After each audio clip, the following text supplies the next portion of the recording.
You have been lied to about changing your life in 2026. It is not discipline. It is not motivation. It is the state you occupy when no one is watching.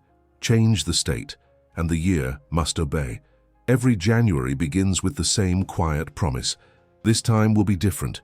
This time you will stay consistent. This time motivation will carry you across the weeks where it failed before. And yet, almost every year by February, the energy fades, routines dissolve, and the familiar sense of personal disappointment returns, not because you lacked desire, but because desire was never the problem. The real trap is believing that life changes through emotional force, willpower, or bursts of effort, when all evidence quietly points elsewhere. Most people try to change their lives the same way they try to push a stalled car, by straining harder, summoning emotion, and hoping intensity will compensate for misalignment. Motivation feels powerful in the moment, but it is unstable by nature. It depends on mood, circumstance, and constant renewal. When life becomes inconvenient, when stress appears, when boredom sets in, motivation collapses. Not because you failed, but because motivation was never designed to run a life.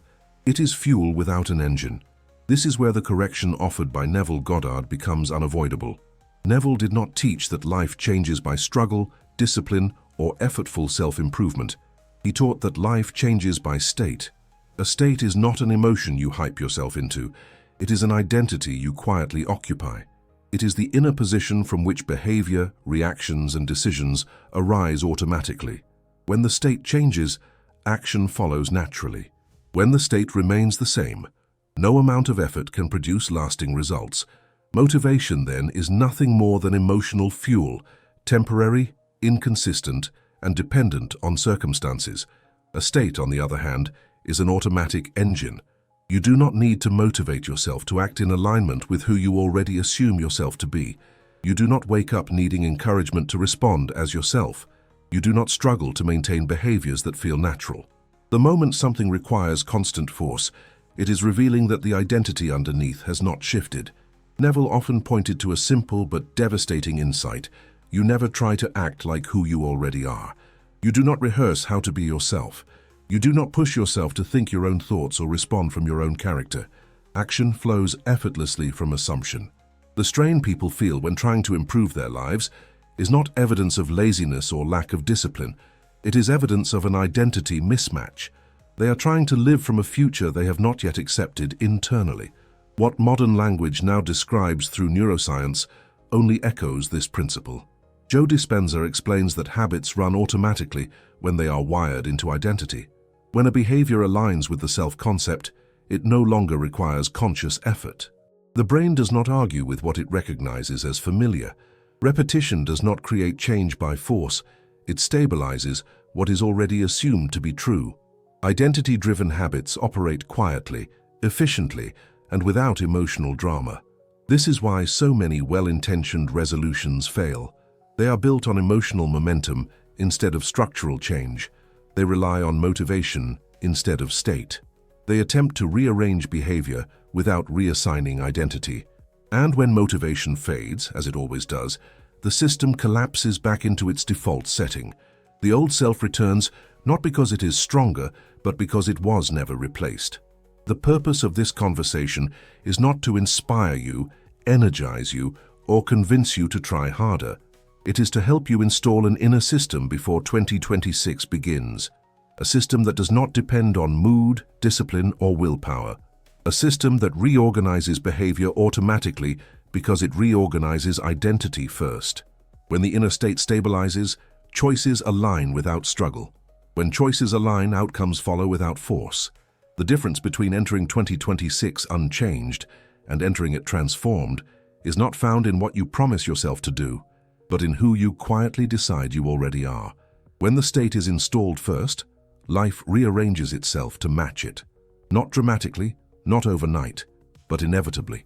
And inevitability, not motivation, is what actually changes a life. Habit number 1. Stop trying to change actions. Behavior is the echo, not the lever.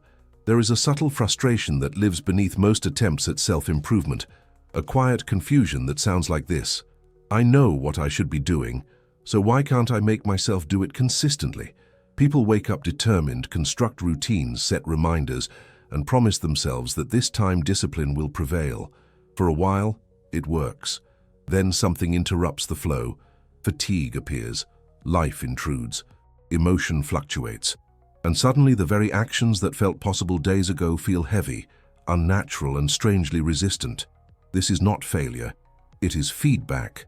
The core misunderstanding is the belief that behavior is the cause rather than the consequence. Action is treated like a lever, something you pull to force life into a new direction. But behavior does not originate in willpower. It emerges from state. A state is the internal position you occupy, the assumption of who you are and what is normal for you. From that position, actions arise spontaneously, without negotiation. When the state is unchanged, actions must be forced. When the state shifts, actions follow without effort. Trying to change behavior without changing state is like trying to fix the shape of a shadow on the wall. You can chase it, smooth its edges, even tape over parts of it, but the moment the light shifts or you move, the shadow returns to its original form. The shadow was never the problem. The position of the body was. Behavior functions the same way. It is an echo, not a source.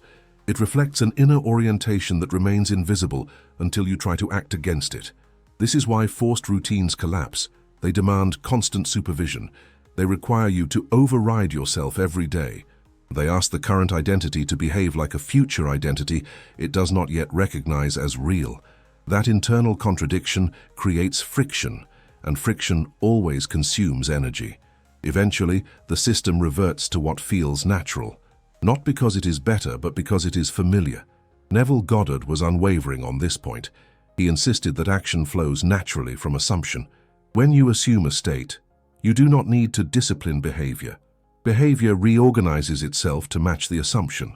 The struggle people feel is not with habits, but with identity. They are attempting to live from a conclusion they have not yet accepted internally. As long as the assumption remains unchanged, effort is required. And wherever effort is required, sustainability is compromised. Consider how effortlessly you perform behaviors that align with who you already believe yourself to be. You do not force yourself to respond in familiar ways. You do not argue with yourself about choices that feel natural. There is no internal debate, no motivational speech required. The action feels obvious. That obviousness is the signature of state alignment.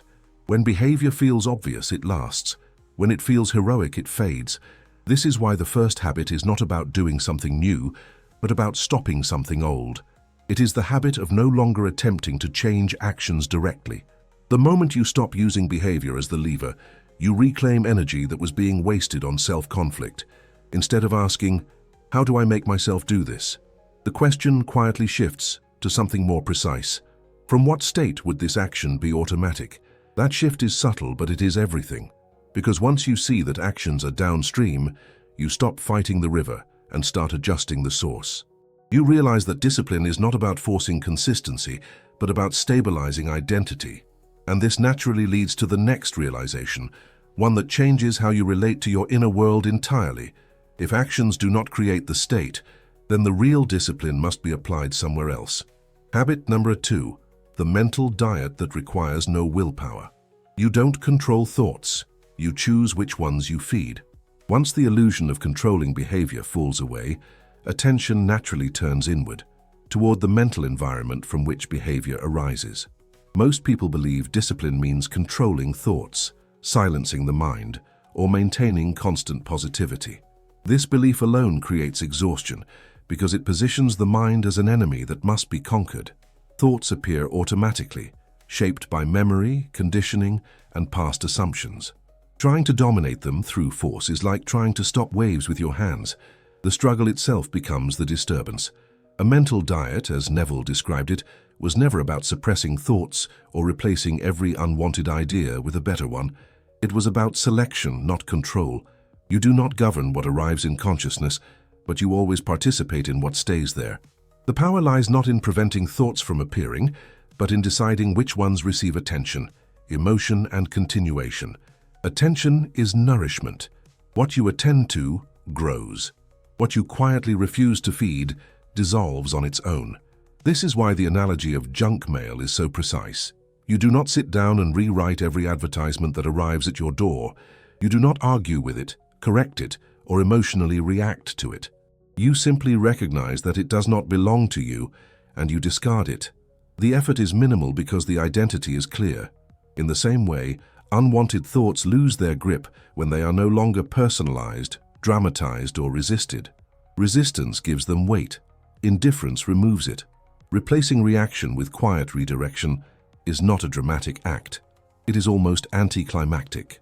A thought arises that does not match the state you are assuming, and instead of engaging with it, you gently shift attention elsewhere. Not with frustration, not with urgency, but with the calm authority of someone who knows what belongs in their inner world. This redirection is subtle, but over time it becomes powerful precisely because it does not require emotional intensity. Consistency matters more than positivity, because consistency stabilizes state. Positivity can still be reactive, still effortful, still dependent on circumstances. Consistency, however, trains the nervous system to recognize a new normal. When the same inner position is returned to again and again, the mind begins to accept it as familiar. Familiarity is what creates ease. Ease is what makes habits automatic. This is where willpower quietly exits the picture. A true mental diet does not feel like work, because it is not about fighting thoughts, but about no longer identifying with every mental movement. When identity shifts, selection becomes natural. You do not need to motivate yourself to decline what no longer represents you. You simply move on, and the mind follows. Yet even this process, subtle as it is, finds its deepest reinforcement when the conscious mind loosens its grip. During the day, redirection trains familiarity. But at night, something more foundational happens. There is a window where assumptions sink past resistance, where identity updates without argument. And it is there, in that quiet threshold, that the mental diet becomes effortless rather than managed. Change the state you return to, subscribe and let it stabilize. Habit number 3, nightly sats as system reset. Sleep is the daily reprogramming window. As the day winds down, something subtle but profound begins to happen. The sharp edges of conscious control soften. The mind loosens its grip on logic, memory, and resistance. This transition is not merely biological, it is psychological and creative. Neville referred to this threshold as the state akin to sleep, not because it is unconscious, but because it is receptive. In this state, the mind is no longer arguing with itself, it is listening. Most attempts at change fail because they are made while the mind is fully alert, defensive, and conditioned to protect the familiar. During the day, assumptions are questioned, challenged, and contradicted by sensory evidence. At night, that guard lowers. The rational mind disengages, and the subconscious, the part of you that accepts impressions without debate, comes forward. This is why sleep is not rest alone, it is recalibration. Neville compared this process to planting a seed in fertile soil. The soil does not analyze the seed. It does not ask how or when. It simply receives and organizes around what has been impressed upon it. SATS functions the same way. It is not about forcing vivid imagery or constructing elaborate scenes. In fact, complexity often weakens the impression. Short, implication-rich moments are far more effective because they bypass effort and speak directly to identity. The analogy of updating software while the device is powered down captures this perfectly. You do not interact with the system during the update. You do not monitor every line of code. You allow the process to run because interference would only interrupt it. SATS works when you stop trying to control outcomes and instead allow the assumption to install itself quietly. What matters most in this state is not excitement, hope, or emotional intensity, but fulfillment. Ending the day fulfilled means falling asleep from the feeling that something is already resolved, not anticipated, not desired, but completed. This feeling does not shout. It settles. It carries a tone of relief rather than expectation. Hope looks forward. Fulfillment rests. When the day ends in fulfillment, the subconscious receives a clear message about identity. It is told who you are now, not who you are trying to become. Over time, this nightly message accumulates. The mind begins to reorganize around it. Reactions soften. Choices subtly shift. Behavior starts to change without instruction because the state underneath it has been updated. Yet this reprogramming, powerful as it is, does not exist in isolation. The next day still unfolds, and old reactions can attempt to reassert themselves through memory, emotion, and habit. SATS installs the update, but something else ensures it remains active. Without that stabilizing influence, the system can revert. And that is why the next habit exists, not to add effort, but to remove yesterday's grip on today. Habit number 4, daily revision, that collapses resistance. Why you don't carry yesterday into tomorrow. There is a quiet weight that most people carry without realizing it. It is not physical, yet it influences posture, tone, expectation, and mood. It is the emotional residue of yesterday. Conversations replayed, moments judged as mistakes, situations interpreted as evidence. This residue does not stay in the past. It seeps forward, subtly shaping how the present is perceived. When left untouched, yesterday becomes the lens through which today is interpreted, and resistance quietly accumulates. Revision exists because memory is not neutral. Memory is creative. What you remember is not simply what happened, it is what you continue to assume happened. The emotional charge attached to an event keeps it alive, active, and influential. Without revision, experiences are archived exactly as they were felt, not as they objectively occurred. And once archived, they become reference points for identity. The analogy of editing a recording before it is archived reveals the true function of revision. Once a recording is finalized, it defines the narrative. But if it is edited before being stored, the final version becomes the only version that exists. Revision operates at this level. It does not deny events. It alters the meaning and emotional imprint they leave behind. By doing so, it prevents unwanted momentum from carrying forward. Emotional residue is what creates internal argument. It is why a new assumption feels unstable. The mind references unresolved impressions and quietly asks, "But what about this?" Revision dissolves that argument by removing the evidence that fuels it. When an experience is reimagined to completion, satisfaction, or neutrality, the nervous system releases its grip. The body relaxes. The mind stops rehearsing. The state becomes lighter. Neville described revision as a way of pruning the vine before it grows wild. When unwanted experiences are left unedited, they propagate. They inform expectations, reactions, and assumptions about what is likely to happen next. When revised, they lose their power to repeat themselves. The future no longer feels like a continuation of the past, but an open field. This is why revision is not about fixing the past, but about freeing the present. When yesterday loses its emotional charge, today stops arguing with it. There is no longer an internal debate between what you are assuming now and what you experienced before. The state stabilizes because it is no longer being contradicted by memory. Without revision, even powerful nightly impressions can be weakened by daytime reactions. With revision, the system becomes coherent. The past no longer competes with the future. Identity stops oscillating. And when identity stabilizes, something unexpected happens. You no longer need to imagine outcomes in vivid detail, because the fulfilled state begins to express itself in a far subtler, more natural way. Habit number 5, living from the end without visualization. The fulfilled state is a mood, not a movie. There comes a point where imagining scenes, rehearsing outcomes, and constructing inner movies begins to feel unnecessary. Not because imagination has lost its power, but because the work it was meant to do has already been accomplished. Visualization was never the goal, it was a bridge. And once the bridge has served its purpose, crossing it repeatedly only creates strain. Living from the end is often misunderstood as a demand to constantly picture success, wealth, love, or transformation in vivid detail. This misunderstanding turns a natural state into a performance. People believe they must maintain emotional highs, cinematic clarity, or dramatic inner experiences to remain aligned. But fulfillment does not behave this way. Fulfillment is quiet. It is not animated. It does not announce itself. The analogy of wearing prescription glasses clarifies this distinction. You do not imagine better eyesight once the glasses are on. You simply see differently. The world appears clearer, and you stop thinking about the glasses altogether. Living from the end functions in the same manner. When the state is assumed, perception shifts. Reactions soften. Choices adjust without deliberation. There is no need to visualize constantly because the inner position has already changed. This is why the fulfilled state expresses itself as a mood rather than a movie. A mood is continuous. It does not require effort to sustain. It colors experience without demanding attention. When the end is truly lived from, there is a sense of normalcy about it. The desired condition feels unsurprising. It does not trigger excitement or anticipation.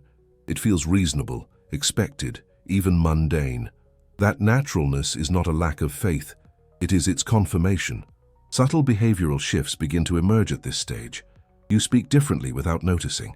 You make decisions with less hesitation. You tolerate less of what no longer matches your assumption. None of this feels forced or intentional. It feels like preference. And preference is identity in motion. When behavior changes this way, it lasts, because it is not being imposed. It is being expressed. This is why naturalness is the real signal of success. Strain suggests misalignment. Effort suggests contradiction. When something feels like it must be maintained, it is still external. When it feels obvious, it has become internal. The fulfilled state does not need protection. It sustains itself by being who you are now. However, this ease only remains when the identity beneath it stays stable. If identity fluctuates, behavior follows suit. If the state wavers, effort returns. And so the conversation naturally moves toward what allows a state to persist quietly through boredom, stress, and distraction. Because the real measure of transformation is not intensity, but stability. By this point, a pattern becomes impossible to ignore. Everything that lasts does so without effort, and everything that requires constant emotional input eventually collapses. Motivation feels powerful precisely because it is temporary. It creates spikes of action, moments of clarity, short-lived bursts of alignment. But spikes are not systems. They rise quickly, and they fall just as fast. A life cannot be built on peaks alone. A state, however, behaves differently. A state does not surge, it stabilizes. It does not require renewal because it does not deplete energy. When you live from a state, you are not constantly initiating change. You are maintaining a set point. This is why Neville placed such emphasis on persistence in assumption. Persistence was never about repeating affirmations or forcing belief. It was about remaining faithful to an inner position long enough for it to harden into fact. The analogy of a thermostat makes this distinction clear. A thermostat does not react emotionally to temperature changes. It does not panic when the room cools or heats. It simply maintains a set level, adjusting automatically when deviation occurs. Opening windows manually, on the other hand, requires constant attention. It depends on awareness, timing, and effort. Motivation works like opening windows. States work like thermostats. Identity-based habits survive stress and boredom because they are not dependent on enthusiasm. They operate even when nothing feels exciting. They remain active when life becomes repetitive or inconvenient. This is not because the person is disciplined, but because the behavior aligns with who they assume themselves to be. When identity and action match, there is no internal resistance to overcome. Neville emphasized that remaining faithful to the state meant refusing to abandon it simply because external confirmation had not yet appeared. This faithfulness was not emotional. It was structural. It was the quiet refusal to move the inner position back and forth in response to appearances. When the state is treated as the cause and the world as the effect, impatience loses its leverage. This is where many people unknowingly destabilize their own systems. They assume a state briefly, feel aligned for a moment, and then begin scanning their environment for proof. The moment they start checking results, the inner position shifts from cause to effect. The thermostat is replaced by the window. Reaction returns, effort returns, and with it, instability. To persist in a state, something counterintuitive must happen. Attention must disengage from outcomes. The moment results are used as feedback. The state is no longer sovereign. It becomes conditional, and conditional states cannot persist. They fluctuate, they negotiate, they wait. This realization leads directly into the final obstacle that quietly dismantles systems from within. Not lack of faith, not lack of time, but the habit of measuring, reacting, and asking whether the process is working. Because the moment consciousness divides, the system resets itself to the old default. There is a subtle habit that quietly dismantles inner stability, and it often disguises itself as awareness. It is the habit of measuring, watching circumstances, scanning for confirmation, and asking whether the inner shift is producing results yet. On the surface, this feels reasonable, even responsible. But internally, it creates division. One part of consciousness claims to be the cause, while another waits outside, evaluating effects. These two positions cannot coexist without friction. The moment you check, the state subtly changes. Fulfillment is replaced by observation. Certainty is replaced by evaluation.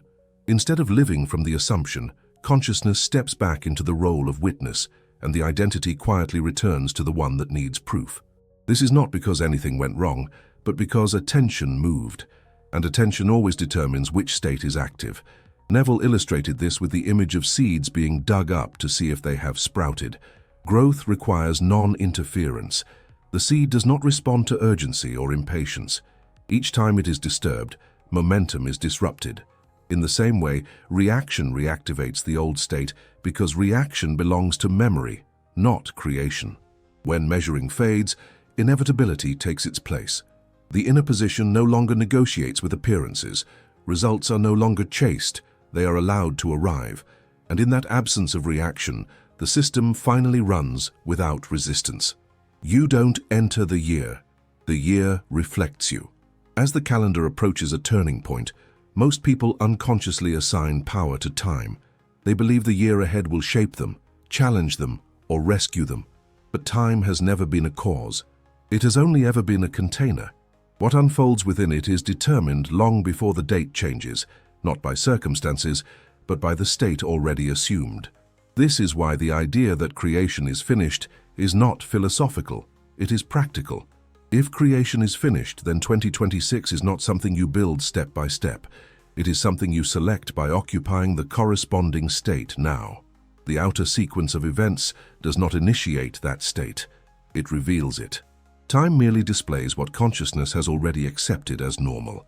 The analogy of walking into a room already arranged captures this precisely.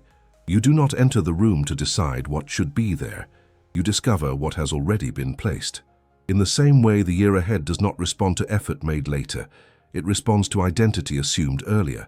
What feels inevitable in the year to come is simply what was internally stabilized beforehand. When time is seen as a container rather than a cause, urgency dissolves. There is nothing to race toward and nothing to fix later. Assuming the state now is not optimism, it is alignment. And alignment removes randomness from experience. This is why the year does not determine outcomes. The state does. When the state is assumed before the clock turns, the unfolding of the year becomes a confirmation rather than a surprise. The reflection appears because the position was already taken. Install the state before the clock turns. As everything settles into place, one truth remains unshaken beneath all techniques, habits, and language. Life does not respond to effort, intention, or motivation in the way most people have been taught to believe. It responds to state. This was the central correction offered by Neville Goddard, and it remains the quiet mechanism behind every lasting transformation. When the inner position changes, the outer world reorganizes without negotiation. When it does not, even the most disciplined efforts eventually dissolve.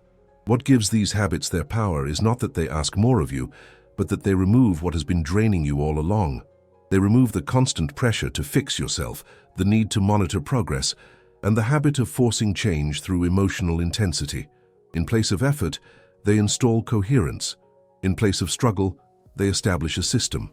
Once that system is in place, behavior no longer needs to be managed. It follows the path of least resistance, which is always identity. This is why motivation fades naturally when change is real. Motivation is a bridge used to cross from one identity to another. But once the new state becomes familiar, the bridge is no longer needed. Modern neuroscience describes this same process in different terms. Joe Dispenza explains that repeated states wire identity, and identity governs behavior automatically. What once required effort becomes preference. What once felt intentional becomes normal. From this perspective, 2026 does not stand as a challenge or an opportunity waiting to be seized. It is simply a mirror. It will reflect whatever state is already stable within you. Time does not create change, it reveals it. The calendar does not decide outcomes, it displays them. When the state is assumed before the clock turns, the unfolding of the year feels less like chance and more like confirmation. This is why the future loses its urgency. There is nothing to chase and nothing to prove. When the day ends in fulfillment rather than hope, when the past no longer dictates expectation, and when reaction gives way to quiet certainty, the system runs on its own. Life stops requiring supervision. Assume the state now, and 2026 will have no choice but to comply.